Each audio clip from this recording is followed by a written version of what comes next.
Ebusuya besa ma wakwaba e de abaga na nsem TV so. Impenye sei okwasia e na onu ne ho. Me ne ukasa yi de Twene Jonas sei Ghana fo osrem se mo mkoto abade ma His Excellency John Dramani Mahama. Mo yentie nsem odi to dwane mbra na ewi a na ibedi nkomo. Me sorry Ghana fo nyina fa nchem say me endorse on say mo mkoto abama no. Mo fa nchem I never expected this coming. Jonas 2023 about 2024 osodi si Ekufuado ne Dr. Mahmoud Baumia Mamboso Emma oye campaign de ma NDC ene John Dramani Mahama no ebusuame ne ukasa yi de odi nsema betu abontin a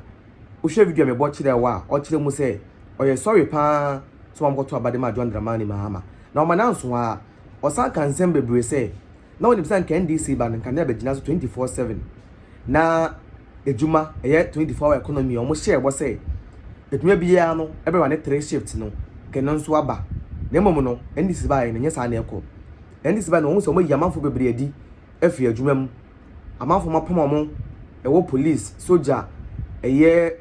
nurses teachers any other eye public eye kind of institutions a mapoma manfo afiri mu no so no kra no dwene ho a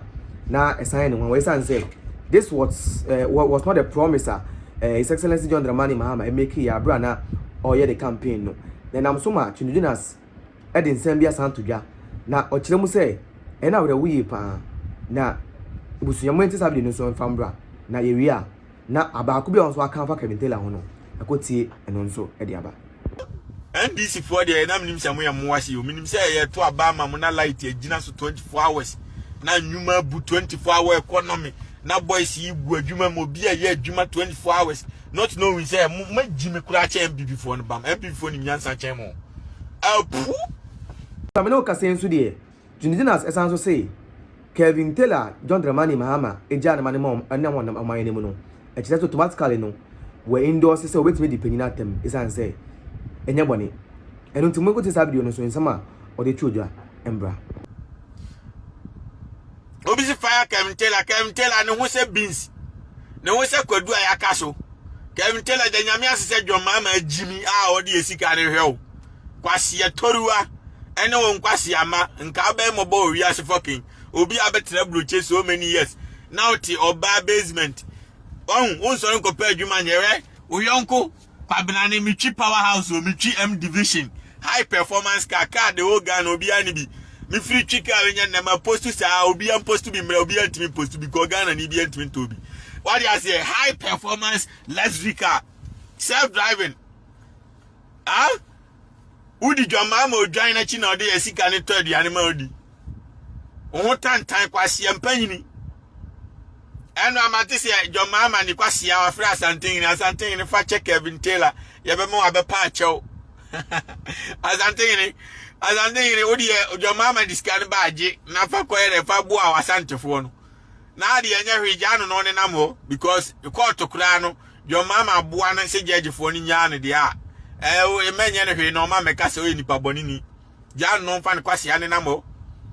because we did judge for can flat at judge for so ni nyina John Mahama odwan no akotua bribe no mada mo twan flat chi ayi maame no so say chief justice because omunim say maame no onye bribe nti ase mu twan trot ne so a no mu yi Governmental no nanti free o we can say nkai mebe beba ma Twene Jonas Almighty the great one glass nkwa ebenu ne ho a kame njendi minim say okran ka won njendi but ene Twene Jonas say ono a na emay koto abadon ema John Dramani Mahama but wonu no ho tigana for mo fan no and you say benifo so kwase apene eren enu no ho enti so wonu no ho na say mo fan na I think this time was gonna for nyina no ye ba ne ye kambom na ye de che Twene Jonas isan se wonu no ho say de oyeye no wanye ne ye no nim se ntro ne na ada NDC for the nam saso nima na nka on hwe ema ne mba ne sa na so eden enya ba wie and you see this is not the only person wonu no ho there is a lot of people omonu ho a lot of people omonu ho and it should tell you that this current government the good role no is fading kakra it is fading and by the end of this year Ghanaians will know the true color of the umbrella, as a year sign of Ghanaians will know the true color of the umbrella, and that time is when Ghanaians will know they made a mistake voting for John Dramani Mahama. They will know. That time they will realize that they made a mistake in trusting His Excellency John Dramani Mahama, aka Bolebamboy Nebukadnezar.